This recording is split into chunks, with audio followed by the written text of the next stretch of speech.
नमस्कार दोस्तों, समय आ गया है जब आपको एक बार फिर से एक नए स्कैम के बारे में जागरूक किया जाए। देखो यार, पहले के जमाने में भी चोर हुआ करते थे, ठग हुआ करते थे, लेकिन उन लोगों का काम बहुत रिस्की हुआ करता था। कभी वो हाईवे पे कट्टा तमंचा लेके चोरी करते थे, कभी वो बैंक में डाका डाल देते थे। तो ये जो लाइफ थी ये बहुत ज्यादा रिस्की थी।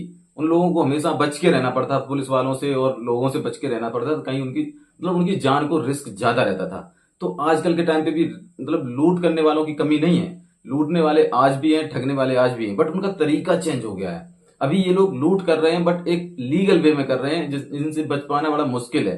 तो इसलिए आपको जागरूक होना इस मामले में बहुत ज्यादा जरूरी है, ताकि आप इन जैसे लोगों से, इन जैसे ठग लोगों से सावधान रह सको। एक्चुअली जब आदमी जल्दी में होता है तो बहुत सारी चीजों को इग्नोर कर देता है। मेरे साथ भी कुछ ऐसा ही हुआ। लास्ट टू लास्ट वीक हमारे एक करीबी रिलेटिव थे, उनकी बच्ची का एक्सीडेंट में निधन हो गया, जिसकी वजह से मुझे अपनी अर्धांगिनी को घर पे भेजना था। तो मैंने जल्दबाजी में ट्रेन सर्च की। तो करंटली तो कोई रिजर्वेशन नहीं मिला, बट मैंने एक वीक बाद देखा तो हमें रिजर्वेशन फिर भी नहीं मिल रहा था, बट वेटिंग लिस्ट थी। तो मैंने कभी किसी एक मित्र से ये सुना था कि एक इक्जिगो करके एप्लीकेशन है जो आईआरसीटी से ऑथराइज्ड है। और आईआरसीटीसी हमारे भारतीय रेल मंत्रालय से ऑथराइज्ड है, भारत सरकार से ऑथराइज्ड है। तो कहीं ना कहीं थोड़ा सा ट्रस्ट किया जा सकता था उस पर। तो मैंने उस पर ट्रस्ट किया और मैं उस एप्लीकेशन को इंस्टॉल करके उसके पेज पे पहुंच गया। उसके बाद मैंने ट्रेन सर्च करना शुरू किया और मैंने देखा कि उसमें 73+ प्रोबेबिलिटी दिखा रहा है कि आपका रिजर्वेशन कंफर्म हो जाएगा। और उसके बाद उन्होंने मुझे एक ऑप्शन दिया ट्रेवल गारंटी का।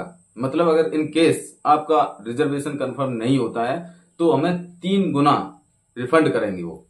जितने अमाउंट का मैं टिकट कर रहा हूं, जितना अमाउंट मैं टिकट करते समय पे कर रहा हूं, उसका 3 गुना वो मुझे रिफंड करेंगे। तो कहीं ना कहीं मुझे अच्छा लगा। मैंने कहा यार ये ऑप्शन बेटर है। अगर by the way reservation confirm नहीं हुआ और मैंने अगर सपोज 1,000 रुपए लगाए तो हमें 3,000 रुपए मिल जाएंगे। तो इसमें कोई बुराई नहीं थी।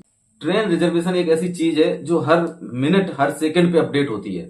अगर आप कभी रिजर्वेशन करने के लिए बैठे हुए हो तो आपके दिमाग में ये चीज चलती रहती है कि जितना जल्दी हो सके उतना जल्दी बुकिंग कर लो, नहीं तो वेटिंग लिस्ट और बढ़ जाएगी।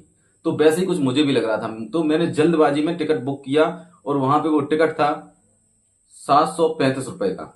735 रुपए के टिकट पे मैंने क्या किया, जब उसमें ट्रेवल गारंटी का ऑप्शन लिया तो उन्होंने 500 रुपए और मांगे। ऐसे करके वो 1,235 रुपए का टिकट हो गया।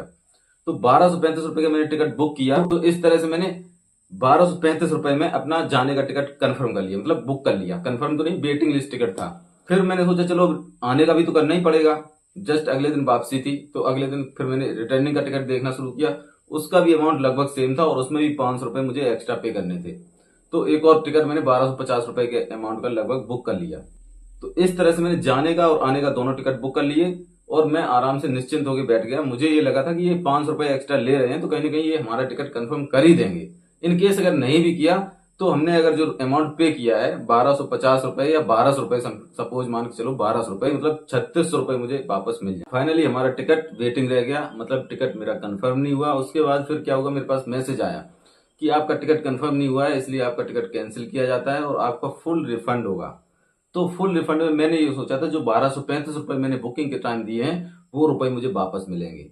लेकिन हुआ क्या, उन्होंने 500 रुपए काट लिए और 500 रुपए के बाद जो बचे हुए थे 735 रुपए, वो रुपए उन्होंने मेरे पास वापस कर दिए। जनरली हम आईआरसीटी से जब बुकिंग करते हैं तब क्या होता है, जैसे अगर मान लो टिकट मेरा वेटिंग रह जाता है तो वेटिंग टिकट का जो भी चार्जेज है 50-60 रुपए जितना भी है वो काट के रिमेनिंग अमाउंट वो हमें वापस कर देते हैं। इस केस में क्या हुआ, हमने 500 रुपए जो एक्स्ट्रा दिए थे वो पूरे के पूरे 500 रुपए उन्होंने अपने पास रख लिए और हमारे 735 रुपए हमें वापस किए मात्र। और 735 रुपए का एक उन्होंने मुझे ट्रेवल कूपन दिया। वो कूपन ऐसा था जैसे कि हम उसको नेक्स्ट ट्रेन बुकिंग में हम यूज कर पाएंगे। तब भी कहीं ना कहीं मुझे ये लगा चलो ठीक है, अगली बार का टिकट हम करेंगे तो हम उसको यूज कर लेंगे। बट जब मैं उसकी टर्म्स कंडीशंस में गया तो मैंने देखा वो जो कूपन है 740 या 735 रुपए का, वो सिर्फ 1 सप्ताह के लिए वैलिड है। अगले 7 दिन के अंदर आपको जर्नी करनी ही पड़ेगी, तभी आप उसको यूज कर पाओगे। तो मैंने कहा चलो ठीक है, कोई बात नहीं। तो पहले दूसरे टिकट की बात कर लेता हूँ, ये तो चलो छोड़ो। उसके बाद क्या हुआ, अब जब हम गए हैं नहीं, 1 दिन का हमारा टाइम है, हमें वापस आना है, तो वापसी वाला रिजर्वेशन है। तो मुझे ये लगा कि कहीं ऐसा ना हो कि जाने वाला तो वेटिंग रह गया बट ये आने वाला कंफर्म कर देंगे तो फिर हमें पूरा अमाउंट देना पड़ेगा, जो 1,235 रुपए जो है वो हमें पूरा पे करना पड़ेगा। तो हमने तुरंत जाके उस दूसरे वाले टिकट को कैंसिल किया और मेरे पास कोई ऑप्शन था ही नहीं, वो तो कैंसिल करना ही था मुझे। तो मैंने दूसरा वाला टिकट जैसे ही कैंसिल किया तो उसका जो अमाउंट था 500 रुपए काट के 735 रुपए मेरे पास वापस आ गए। इसमें इन्होंने क्या किया, एक कूपन दिया था, उसमें मुझे कूपन नहीं दिया क्योंकि वो मैंने कैंसिल किया था। सिंपल सी बात है, मेरी मजबूरी है कैंसिल करना। अगर नहीं कैंसिल करूंगा और गलती से इन लोगों ने कंफर्म कर दिया तो मेरे वो किसी काम का है नहीं। तो कुल मिला के वो तो हमारे गए। अब इस वाले की बात कर लेते हैं, जाने वाले टिकट की। तो इसमें क्या हुआ, इन्होंने मुझे जो कूपन दिया उसमें 1 सप्ताह के अंदर अंदर मुझे ट्रेवल करना था। तो मैं चलो कोई बात नहीं, मैं किसी दोस्त के लिए इस कूपन का यूज कर दूंगा। तो मैंने अपने एक दोस्त के साथ टाई अप किया, उससे बोला कि भाई तुम्हें जाना है क्या? बोला हाँ यार मुझे जाना है, मेरा रिजर्वेशन कर दो, मैं यूज कर लेता हूँ उसको। तो मैंने चलो ठीक है। तो जब मैंने उसको ट्राई करने के लिए, देखना ट्विस्ट कितना है इस कहानी में। तो जब मैंने उस कूपन को उस दोस्त के लिए ट्राई करने की कोशिश की तो उसमें ये बोल रहा है कि जो पैसेंजर नहीं गया है, जिसका वेटिंग लिस्ट रह गया था, केवल वो उसी पैसेंजर के लिए वो कूपन एप्लीकेबल है। मतलब देख रहे हो कितना बड़ा मजाक चल रहा है यार।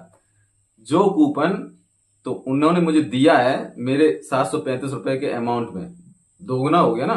उसमें भी एक ट्विस्ट था, मतलब अगर आप रिजर्वेशन कर रहे हो और आपका टिकट जो है वो वेटिंग रह जाता है एयरक्राफ्ट का, तो आपका 3 गुना रिफंड होगा। मैंने तो आज तक नहीं सुना, लेकिन तुमने कभी सुना है कि किसी का एयरक्राफ्ट का टिकट जो है वो वेटिंग रह गया हो? मैंने तो नहीं सुना भाई। बट इस मामले में उन्होंने ये कंडीशन लगा रखी थी, अगर किसी का एयरक्राफ्ट का टिकट वेटिंग रह जाता है तो उसको 3 गुना रिफंड देंगे। 3 गुना रिफंड कैसा मिलेगा? जैसा ये मुझे मिला है वैसा ही मिलेगा। मतलब उसकी वैलिडिटी 1 सप्ताह की रहेगी और वो वाउचर मिलेंगे 2 सेम फेयर के अमाउंट के, और उसमें भी जो एक्स्ट्रा चार्जेज इन्होंने लिया होगा बुकिंग के टाइम पे वो ये अपने पास रख लेंगे, उससे आपका कोई लेना देना नहीं है। और वो जो एक्स्ट्रा जो कूपन देंगे वो कूपन पर्टिकुलरली उस बंदे के नाम पे ही यूज हो पाएगा जिस बंदे का टिकट पहले कैंसिल हुआ है। ट्रेन के केस में ये था कि डबल अमाउंट रिफंड करेंगे। Double amount in the sense, मतलब एक तो 735 रुपए उन्होंने मेरे ओरिजिनल मोड ऑफ पेमेंट में वापस कर दिए और एक 735 रुपए उन्होंने एग्जीको के ऐप में एज ए कूपन ऐड कर दिए। तो ये डबल अमाउंट हो गया। अगर आप बस से ट्रेवल करते हो और आपने बस के लिए बुकिंग की है तो आपका जितना अमाउंट आपने टिकट बुकिंग किया है उतना आपके ओरिजिनल मोड ऑफ पेमेंट में वापस किया जाएगा, एक्सक्लूडिंग दैट एक्स। तो मैं एकदम यार सरप्राइज रह गया कि मतलब ये जो 735 रुपए हैं, ये 735 रुपए मेरे किसी भी काम के नहीं है। हमें इतने जल्दी तो ट्रेवल करना नहीं है। मतलब 1 सप्ताह के अंदर अंदर ट्रेवल कौन करेगा यार? जरूरी थोड़ी ना यार किसी की इतनी रिक्वायरमेंट हो। अगर तुमने मुझे रुपए वापस किए थे एज ए कूपन ही सही, रुपए का मतलब होता है कि हम उसका कुछ भी करें, बट तुमने कोई बात नहीं, तुमने उसको एज ए कूपन वापस किया तो कम से कम उसमें इतनी वैलिडिटी तो दो कि आदमी उसको यूज कर पाए। 1 सप्ताह कोई वैलिडिटी होती है?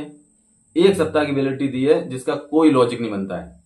उसके बाद दूसरी कंडीशन, तुमने वो कूपन मुझे दिया है, मेरे अकाउंट में दिया है, अब मैं उसका रिजर्वेशन किसी का भी करूं, अपना करूं, अपनी फैमिली करूं, अपने किसी फ्रेंड का करूं, उसमें उसको यूज होना चाहिए। लेकिन नहीं, तुमने उसमें भी कंडीशन ये लगा दी कि ये उसी पर्टिकुलर पैसेंजर के लिए होगा जिसका टिकट कैंसिल हुआ है। तो ये भी एकदम मूर्खों वाला लॉजिक था, मतलब ठगने वाला लॉजिक। तो गुस्सा तो मुझे बहुत आया। ये मैंने देखा कि आईआरसीटीसी का ऑथराइज्ड पार्टनर है तो मुझे लगा कि चलो ठीक है, ट्रस्टेड है, थोड़ा बहुत विश्वास किया जा सकता है। बट कहीं ना कहीं ये भी खा रहे हैं, आईआरसीटीसी को भी खिला रहे हैं, और कहीं ना कहीं हमारे सरकार के भी कुछ ना कुछ कमीशन होगा इसमें, जो इस तरह से लूट रहे हैं, खुलेआम लूट मचा रखी है। और सरकार इसमें कुछ अगर कर नहीं रही है तो कहीं ना कहीं सरकार के इरादे भी स्पष्ट नहीं है इस चीज में।